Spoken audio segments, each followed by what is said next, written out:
American Revolution. Between 1760 and 1800, the American colonists cast off British rule to create a new nation and a radically new form of government based on the idea that citizens have the right to govern themselves. Under the directive of British rule for over a century, colonists began criticizing British control and interference with colonial affairs. This also entailed denying colonists the same rights they believed they shared with any other British subject. The American Revolution would transform a monarchical society, loyal to a king, into a republic. The revolution that unfolded over the course of years popularized certain radical ideals such as the commitment to liberty, equality, government of the people, and the rule of law. These egalitarian ideas inspired a spirit of reform that would continue to influence the evolution of the new republic. In 1763, in the interest of maintaining a more peaceful coexistence between the colonists and Native Americans along the western frontier, Parliament issued the Proclamation of 1763, forbidding American colonists to settle on Native American territory unless native right to the land had first been obtained by purchase or treaty. This policy, which prohibited settlement in the West, irritated colonists and European newcomers alike who had already begun venturing west in hopes of acquiring wealth and owning land. People during this time understood that owning land was a precursor and a positive step toward obtaining liberty. An even more contentious problem for Britain was the scramble for money, due in no small part to the great expense of fighting the French and Indian War, and for the further general support of the Empire. To recover costs of the war, British Prime Minister George Grenville began enforcing a series of initiatives to collect revenue for the British Empire. These included the Navigation Acts of 1764, the Sugar Act to tax sugar, the Currency Act to remove paper currencies from circulation, and the Stamp Act, which placed a tax on printed materials such as newspapers, pamphlets, almanacs, and even playing cards. In 1767, Parliament continued to pass acts which levied another series of taxes on lead, paints, and tea. As a result of decisions to impose taxes on the colonists, a group of Bostonians assaulted the home of Massachusetts Governor Thomas Hutchinson and ransacked everything within it. He requested assistance from the British Army, and in 1768, 4,000 redcoats, the popular name for British Army soldiers because of their bright red overcoats, landed in the city to help maintain order. However, on March 5, 1770, another angry mob clashed with several British troops. 5 colonists died, and news of the Boston Massacre quickly spread throughout the colonies. 1. In 1774, delegates from 12 of the 13 colonies met in reaction to the coercive acts. Legislation passed by Parliament intended to restore order in Massachusetts and to punish Bostonians for what is known today as the Boston Tea Party, in which a band of Bostonians boarded British merchant ships in Boston Harbor and threw overboard crates of tea in protest of the Tea Act, British taxation of all tea imported into the colonies. This first meeting of delegates from the colonies becomes known as the First Continental Congress. In 1775, the British attempted to unarm the colonists in the townships of Lexington and Concord. The colonists refused and a fight began between the two opposing forces. The British promptly retreated to Boston. Armed rebellion had begun. Soon after, the Second Continental Congress chose George Washington to command the semi-trained militiamen besieging Boston in the north. They also appropriated money to create a small navy and to transform the paramilitary groups into a professional continental army. One image source, https://wimowinS.wikimidifilgrowth1775SVG. Encouraged by a strong colonial campaign in which the British scored only narrow victories, such as Bunker Hill, many colonists continued to advocate for total independence as opposed to having full rights within the British Empire.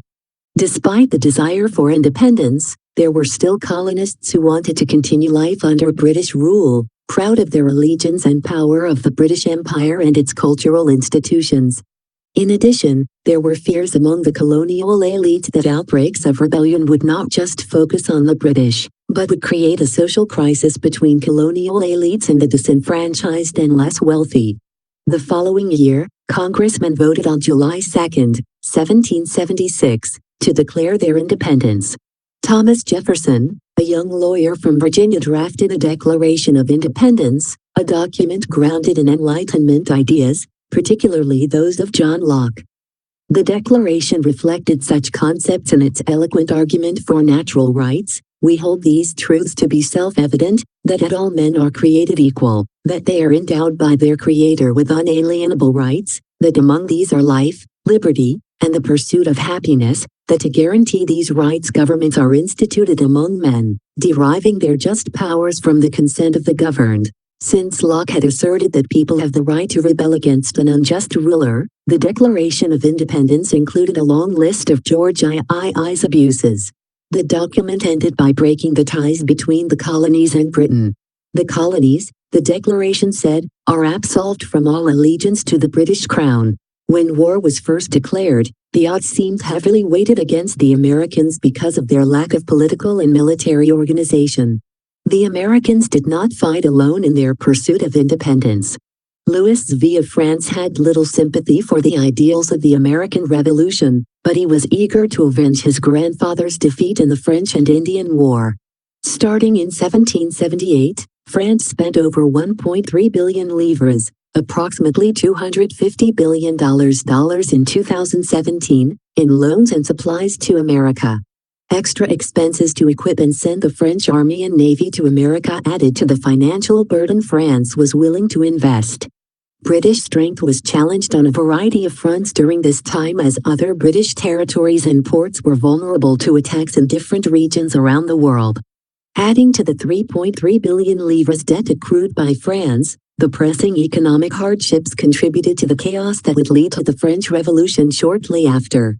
After 5 years, the combined forces of about 9,500 Americans and 7,800 French trapped a British army commanded by Charles Cornwallis near Yorktown, Virginia in 1781. Unable to escape, Cornwallis surrendered. In the end, the Americans won their war for independence in 1783. Americans create a republic.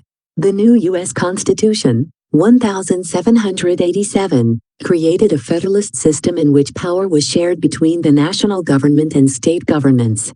The Constitution further divided the government into 3 separate branches of government powers: the legislative, executive, and judicial branch, as advocated by the Enlightenment thinker Baron de Montesquieu.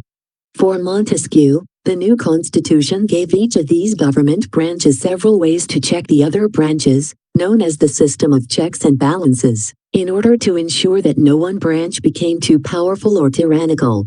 Later, a Bill of Rights was added to the Constitution to include protections of natural rights and individual liberties, such as freedom of speech, press, assembly, and religion, as well as the rights of the accused. The Constitution and Bill of Rights marked a turning point in people's ideas and trust in the government. Although both documents officially put Enlightenment ideas into practice, many challenges continue to stem from both the Constitution and the Bill of Rights, for each document refused to eradicate slavery or guarantee the right to vote for women. They expressed an optimistic view that reason and reform could prevail and that progress was inevitable. Such optimism would soon sweep across the Atlantic. The French Revolution too. Only 8 years after the end of the American Revolution, rebellion for similar Enlightenment ideas continued to cause an uproar in Central Europe. By the time the Reign of Terror had reached a climax, the French Revolution and the successive events it gave birth to would. 2 Image source, https://wikimeds.wikimedi orgwikifile, OCTOBRE1793, SUPPLICEDE 9% C3% A9 meters IGR% C3% A9S, JPG. Bring about significant changes to not only France, but to the rest of the European continent and the Atlantic world. Women played a central role in the rebellion, and events that soon followed would abolish serfdom and feudal privileges, create a uniform system of local government, lay the groundwork for a national education system, and abolish slavery in French colonies. The old regime. Toward the end of the 18th century, years of feudal oppression and fiscal mismanagement created the economic and social conditions that would inspire French citizens to protest the French monarchy. At the time, the old feudal system in France was divided into three classes or estates. The first estate was the clergy, consisting of priests and church officials.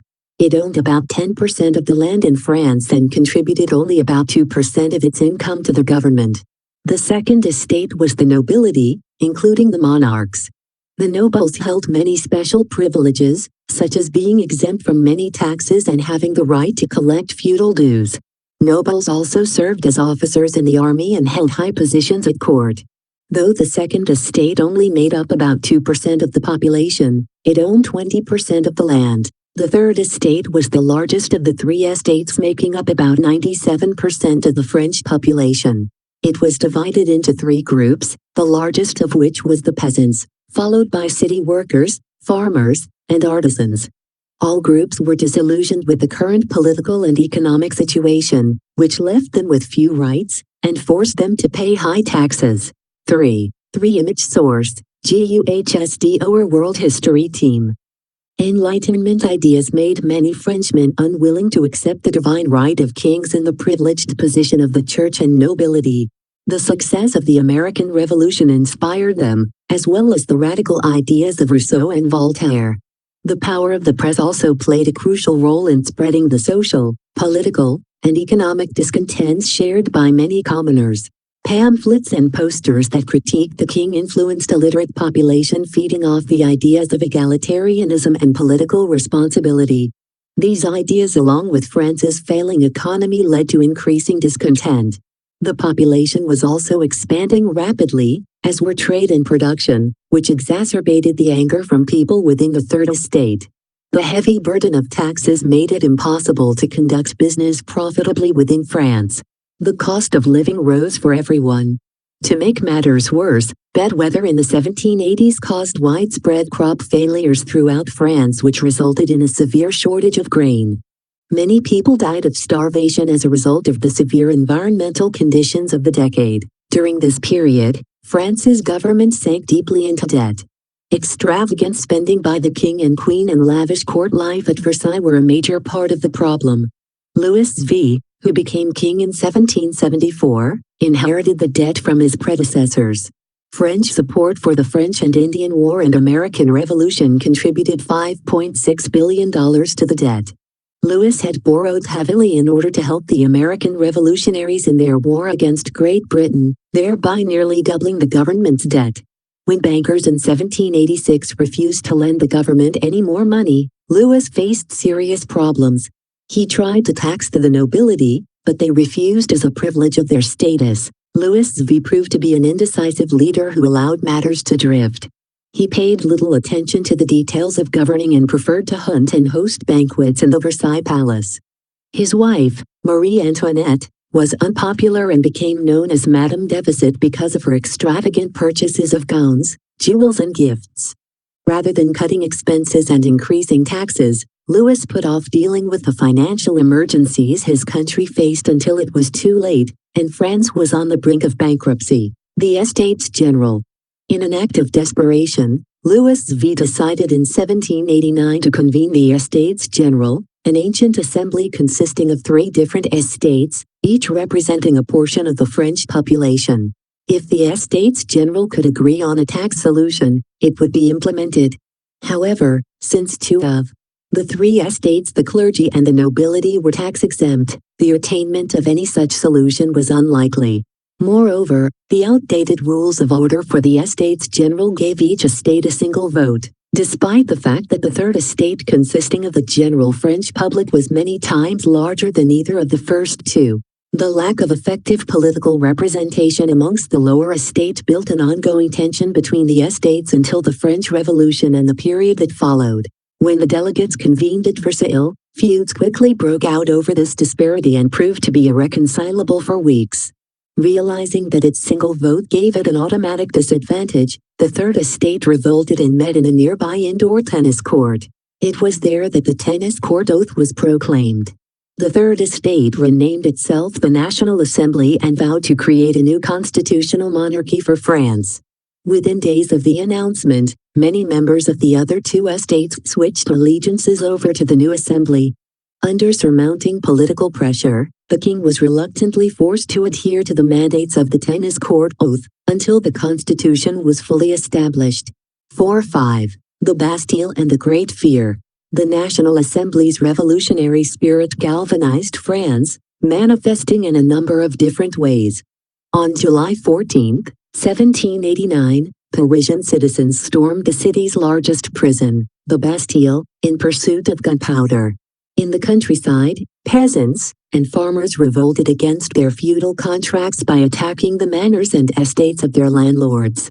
Dubbed the Great Fear, these rural attacks continued until 4 Image source, https, COMMONS, WIKIMEDIA, ORGWIKIFILE, OATHOFTAGETENNISCOURT, THEDEPUTISOFTAGETHIESOFTHETEMEV0048257 JPG.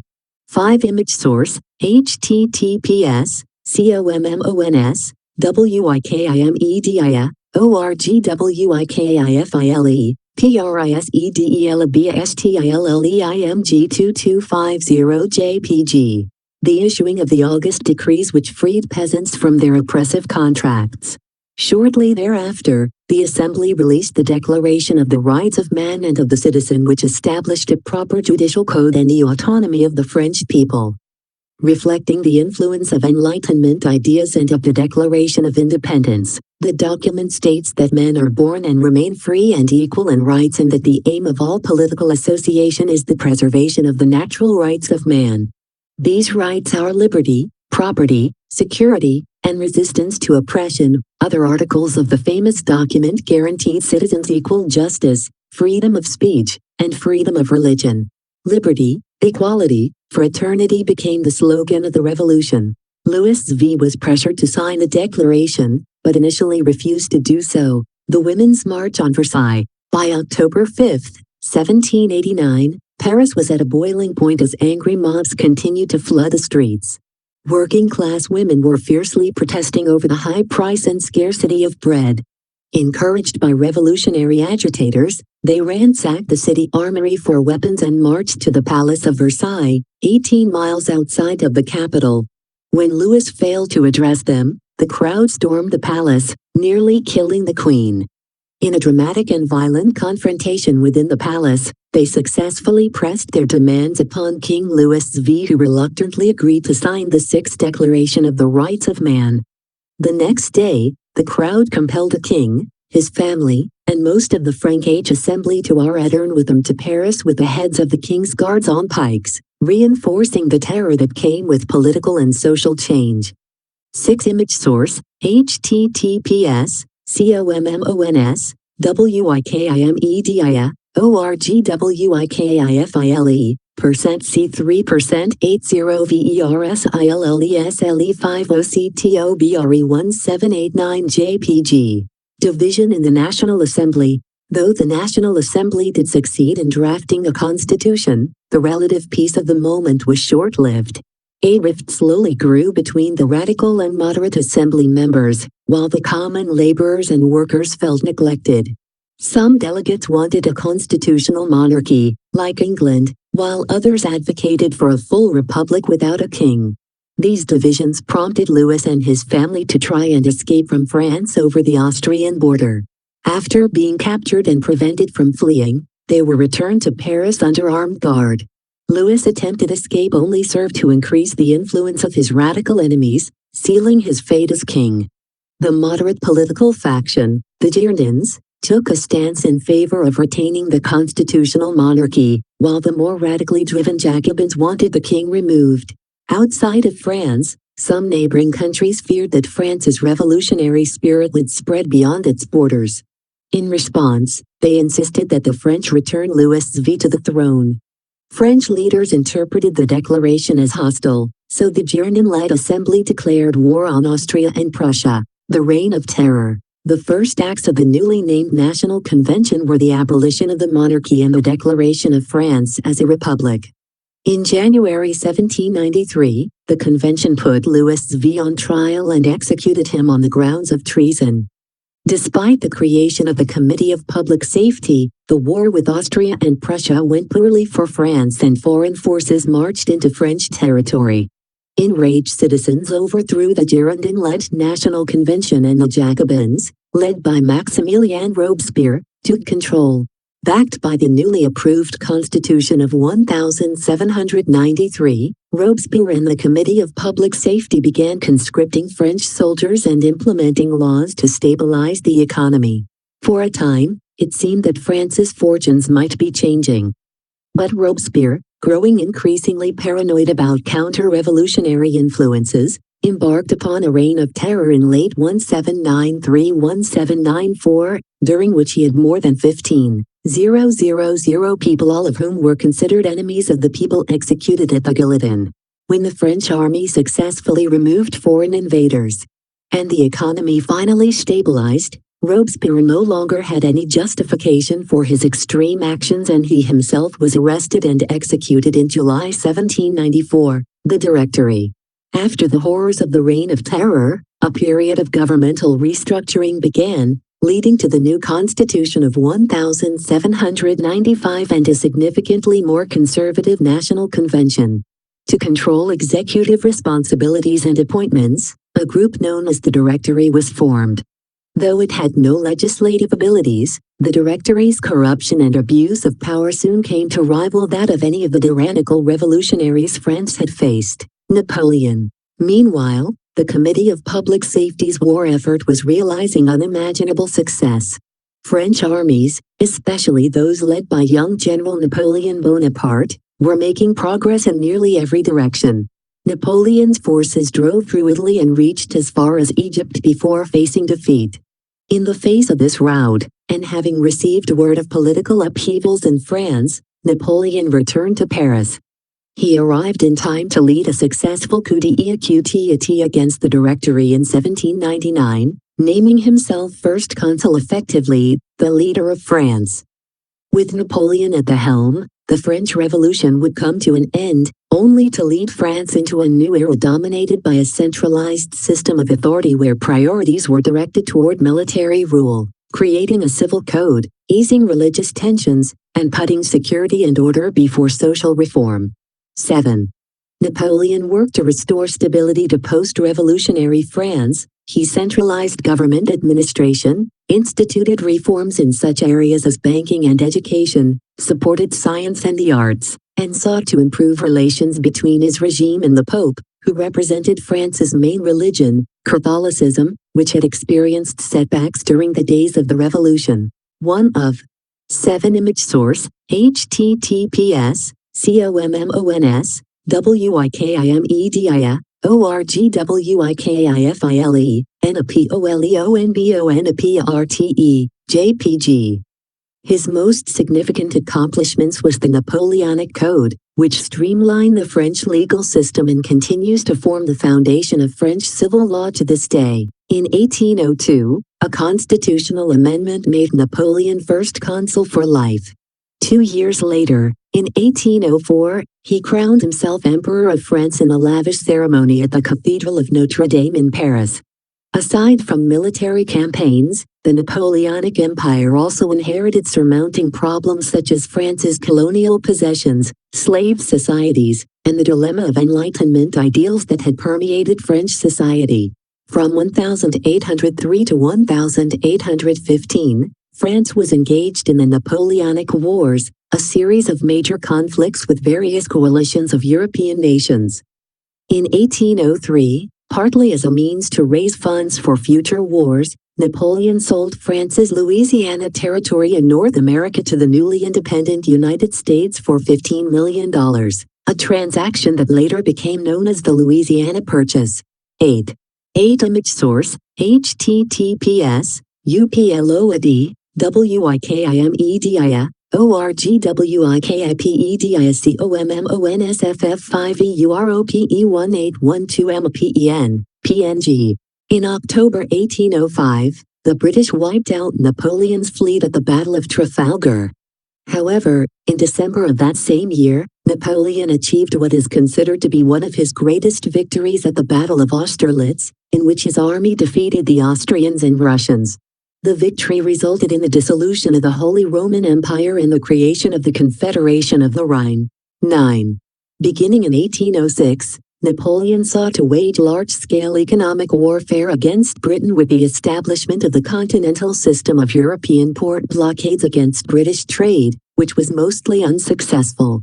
During these years, Napoleon re-established a French aristocracy, eliminated in the French Revolution, and began handing out titles of nobility to his loyal friends and family as his empire continued to expand across much of Western and Central continental Europe. Napoleon's downfall and first abdication.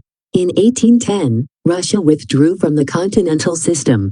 In retaliation, Napoleon led a massive army into Russia in the summer of 1812. Rather than engaging the French in a full-scale battle, the Russians adopted a scorched earth strategy of retreating whenever Napoleon's forces attempted to attack. As a result, Napoleon's troops trekked deeper into Russia despite being ill-prepared for an extended campaign. In September, both sides suffered heavy casualties in the indecisive Battle of Borodino. Napoleon's forces marched onto Moscow, only to discover almost the entire population evacuated. Retreating Russians set fires across the city in an effort to deprive enemy troops any supplies. After waiting a month for a surrender that never came, Napoleon, faced with the onset of the Russian 9 image source, https, en, wikipedia, orgwikithirtofmoy1808mediafile, eltresdemoyo, byfrnciscodegoya, fromprodotthinblckmrgin, jpg. Winter was forced to order a starving, exhausted army out of Moscow. During the disastrous retreat, his army suffered continual harassment from a suddenly aggressive and merciless Russian army. Of Napoleon's 600,000 troops who began the campaign, only an estimated 100,000 made it out of Russia. At the same time as the catastrophic Russian invasion, French forces were engaged in the Peninsular War, 1808-1814, brought about by Napoleon's attempt to enforce the continental system on Portugal. The Spanish and Portuguese resisted, with assistance from the British, driving the French from the Iberian Peninsula. This loss was followed in 1813 by the Battle of Leipzig, also known as the Battle of Nations, in which Napoleon's forces were defeated by a coalition that included Austrian, Prussian, Russian, and Swedish troops. Napoleon then retreated to France, and in March 1814, coalition forces surrounded Paris. On April 6, 1814, Napoleon, then in his mid-40s, was forced to abdicate the throne. With the Treaty of Fontainebleau, he was exiled to Elba, a Mediterranean island off the coast of Italy. He was given sovereignty over the small island, while his wife and son went to Austria. 100 Days Campaign and Battle of Waterloo. On February 26, 1815, after less than a year in exile, Napoleon escaped Elba and sailed to the French mainland with his personal imperial guard of 1,000 men. With a floundering economy and the threat of the abolishment of individual rights, the restored Bourbon monarchy was exceptionally unpopular among the French. On March 20, Napoleon returned to Paris, where he was welcomed by cheering crowds. The new king, Louis XVIII, 1755-1824, fled, and Napoleon began what came to be known as his 100 Days Campaign. Upon Napoleon's return to France, a coalition of allies, Austrians, British, Prussians and Russians who all considered the French emperor an enemy began to prepare for war.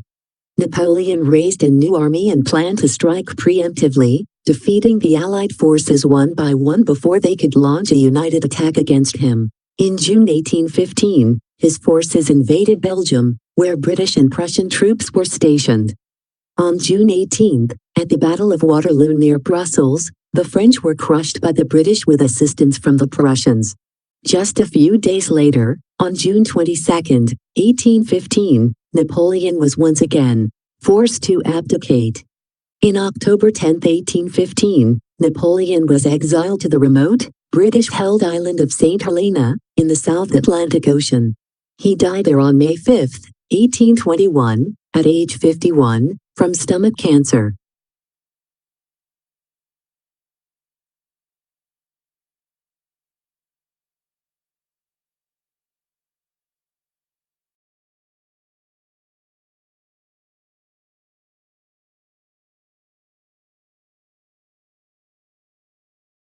The Congress of Vienna. After Napoleon's first defeat in 1814, leaders of many nations met for months in Vienna, Austria. This group became the Congress of Vienna and attempted to draw up a peace plan for Europe. The key person there was the Foreign Minister of Austria, Clemens von Metternich. He shaped the peace conditions that were eventually accepted. Metternich insisted on three goals. First, he wanted to make sure that the French would not attack another country again. Second, he wanted a balance of power among European nations in which no one nation would be too strong. Third, he wanted to put kings back in charge of the countries from which they had been removed. The leaders agreed with Metternich's ideas. An age of European peace began. Across Europe, kings and princes reclaimed their thrones. Most of them were conservatives who did not encourage individual liberties or support calls for equal rights. However, many people still believed in the ideals of the French Revolution and would later fight for these rights again. The French Revolution had ignited the spirit of nationalism throughout much of Europe by teaching that each government should be based on the will of the people. Nationalism is the belief that each nationality or ethnic group is entitled to its own government and national homeland. Napoleon's conquests also inspired nationalist resentment against the French. Despite the stirrings of nationalism underway, the statesmen at the Congress of Vienna failed to take into account the desire of many people to control their own governments, or at least have their concerns heard. Instead, conservatives favored maintaining traditional rulers, leaving many parts of Europe fragmented and lacking any form of unification. European peoples were still not united, and in some cases divided, while others continued to live under the decree of foreign rule. The independence of Latin America. One of the most far-reaching effects of the American and French revolutions was that they inspired independence movements in Latin America throughout the 18th and 19th centuries. A growing spirit. 10 Image source, https, PICRYL, COMMEDIBATTLE, OF, WATERLOO, JUNE18TH18151. Of nationalism and the French ideals of liberty, equality, and fraternity inadvertently inspired many Latin Americans to rise up against their French, Spanish, and Portuguese colonial masters. Though most of Latin America would win independence from colonial rule, it would actually bring an increase in poverty, and the dream of a united Latin America did not become a reality. Latin American society.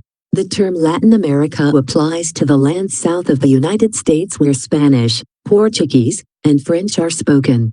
All these languages developed from Latin, the ancient language of the Romans. The region includes Mexico, Central America, South America, and islands of the Caribbean. On the surface, the Latin American revolutions of the early 1800s appear similar to the American Revolution. In every case, revolutionaries overthrew a government controlled by a European country. The leaders of the revolution then set up a new national government after months and years of careful planning, attempts, and failures. 11. However, there were important differences between conditions in Latin America and in the United States. In Latin America, colonial society was sharply divided into classes based on birth and race. Struggles among these classes played an important part in the revolutions. At the top of Latin American society were the peninsulars, people who had been born in Spain or Portugal. They held the most important positions in colonial government and in the Roman Catholic Church. More importantly, they held the most authority and control in the everyday lives of people living in the colonies. Creoles ranked next after the Peninsulars. Creoles were people who were born in Latin America but whose ancestors came from Europe. This class included many wealthy landowners and lesser. 11 Image source, GUHSDO or World History Team. Government officials. The Peninsulars and the Creoles formed an aristocracy in Latin American society. Together, they made up less than 1/5 of the population. Below the Peninsulars and Creoles ranked the common people who had few political rights and little share in the region's wealth. The common people included mestizos, mulattoes, blacks, and Native Americans. Mulattoes were of European and African ancestry. Some mestizos and mulattoes owned small farms or businesses, but most rented small farms from landlords. Blacks worked mostly as slaves on large plantations, although there were free blacks in many Latin American towns. Lowest ranking of all were the millions of Native Americans. They were legally free, but they were usually treated no better than slaves. Haitian independence. The first colony to free itself from European rule was the French 12 colony of Saint-Domingue, on the island of Hispaniola in the Caribbean Sea, present-day Haiti and the Dominican Republic. Almost all of the people who lived in the colony were slaves of African origin. After the start of the French Revolution, many of the slaves had hoped the revolutionary ideas of liberty would apply to them. In 1791, about 100,000 of them rose in revolt, killing the white minority population that were living in the colony at the time. Toussaint Louverture, an educated ex-slave and merchant, soon emerged as the mobilizing force and leader of the Haitian slave uprising. The new French Republic officially abolished slavery in 1794, but many of the island's landowning aristocracy did not embrace the ideals of the revolution, preferring to maintain the order of the old regime. Bloody conflict would therefore continue for the next several years.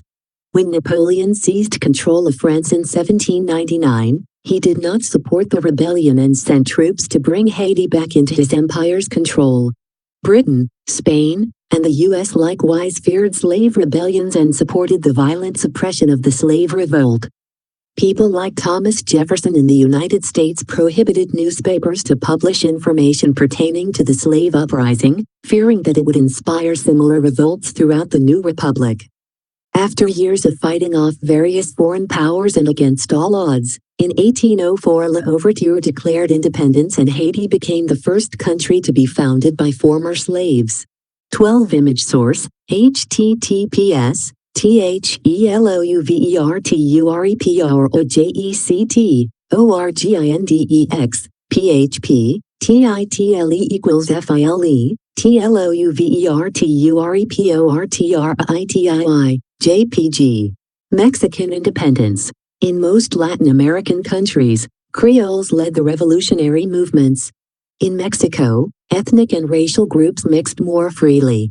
There, Indians and mestizos played the leading role. Also, whereas in most Latin American countries the revolution began in the cities, in Mexico it began in the countryside. On September 16, 1810, Father Miguel Hidalgo, a priest from the mountain village of Dolores, called on Indian peasants of his parish to rebel against their Spanish masters. Today, that call is known as the Grito de Dolores, the Cry of Dolores. They began a 200-mile march toward Mexico City, armed with sickles, stones, and clubs, picking up thousands of new recruits and weapons along the way. Creole landlords fled for their lives. Soon Hidalgo had a force of 60,000 men behind him. He declared an end to slavery and called for other reforms. In Mexico City, however, the main Spanish army and the Creoles joined forces against Hidalgo's army. Hidalgo was betrayed by one of his officers, captured, and executed by a firing squad. The rebels found another strong leader in José María Morelos, who proved to be a far better general than Hidalgo had been. By 1813, Morelos' army controlled all of Mexico except for the largest cities. A Mexican Congress, called by Morelos, declared Mexico an independent republic in 1813. Morelos wanted to set up a democratic government, tax the wealthy, and distribute lands to the peasants. Many Creoles supported the idea of independence, but they were not willing to accept Morelos' social reforms. A Creole officer, Augustin de Iturbide, captured and executed Morelos in 1815. A few scattered groups of rebels fought on as guerrillas. Suddenly, events took a new turn. In 1820, a revolution in Spain put a new group in power. Mexico's Creoles feared that the Spanish government would take away their privileges. At once, the Creoles united in support of independence. The very man who had killed Morelos, Iturbide, made peace with the last guerrilla leader. Then Iturbide proclaimed Mexico independent in 1821. Iturbide later made himself emperor, but he was soon ousted. When he tried to return to power in 1824, he was shot. South American independence. Elsewhere in Latin America, Creoles took the lead in battle for independence. The Creoles had a number of long-standing grievances against Spain. Peninsulars held the majority of the high government offices in Spain's Latin American lands, and they kept tight control over the economy of its colonies. Merchants in Spanish colonies could only trade with Spain and send their goods only on Spanish ships. The Creoles also resented that the valuable mines of Mexico and Peru remained under Spanish control. The direct cause of the Latin American revolts, however, was Napoleon's conquest of Spain in 1808. With the overthrow of the Spanish monarchy and Napoleon's brother appointed as the new king of Spain, many saw an opportunity in the political turmoil. Within Spain's vast colonial empire, revolutionary ideals would spread quickly. Ironically, some notable leaders of the Latin American independence movements turned to Napoleon Bonaparte as a model liberator and ruler who toppled oppressive forms of authority and rule. In 1810, fighting broke out in several parts of Latin America, and loyalties were divided. The colonial governors and their armies remained loyal to Spain, as did some Creoles. Indians and mestizos fought on both sides, often forced into armies against their will. 13. Two leaders pushed much of South America to independence. Simon Bolivar, known as the Liberator, was a writer, revolutionary, and political thinker. He survived defeats and exile to win independence for Venezuela in 1821. José de San Martín helped win independence for Argentina in 1816, Chile in 1818 and Peru in 1821. While Bolívar freed the northern part of South America, San Martín freed the south. In January 1819, Bolívar led his 2,500 soldiers on a daring march through the towering Andes Mountains into what is now Colombia. Coming from this unexpected direction, he took the Spanish army completely by surprise in Bogotá, the capital city, and defeated them. 13 Image source, https://wimomons.wikimediawikifile.entrevistadeguayaquil, JPG. The forces of Bolívar and San Martín were combined in order to create a force with enough size to challenge the Spanish. Bolívar led these forces to defeat the Spanish and liberate all remaining Spanish colonies in Latin America. In Brazil, independence took a different turn. When Napoleon's armies entered Portugal in 1807, the royal family escaped to Brazil, its largest colony. For the next 14 years, it was the center of the Portuguese Empire. By the time Napoleon was defeated, the people of Brazil wanted their independence. In 1822, 8,000 Creoles signed a paper asking the son of Portugal's king to rule an independent Brazil. He agreed, and Brazil became free that year through a bloodless revolt. Dictators dominate. By 1830, Latin America was home to 16 independent countries, but the citizens of these new countries had few political freedoms. All the countries were dominated by a small group of wealthy Creole aristocrats. Army leaders had come to power during the long struggle with Spain, and they continued to control Latin America after independence. By 1830, nearly all the countries of Latin America were controlled by political strongmen, usually army officers, who ruled as dictators. Many cared only for their own power and wealth, and they did little to improve the lives of the common people. Changes of government most often took place at bayonet point, as one dictator was forced to give way to another. Throughout Latin America, independence actually brought an increase in poverty, as turmoil continued in the region. The wars disrupted trade and devastated cities and countryside. After all the destruction, the dream of a united Latin America quickly fell apart. In South America, Bolivar's united Gran Colombia divided into Colombia, Ecuador, and Venezuela in early 1830. And by 1841, the United Provinces of Central America had split into the republics of El Salvador, Nicaragua, Costa Rica, Guatemala, and Honduras.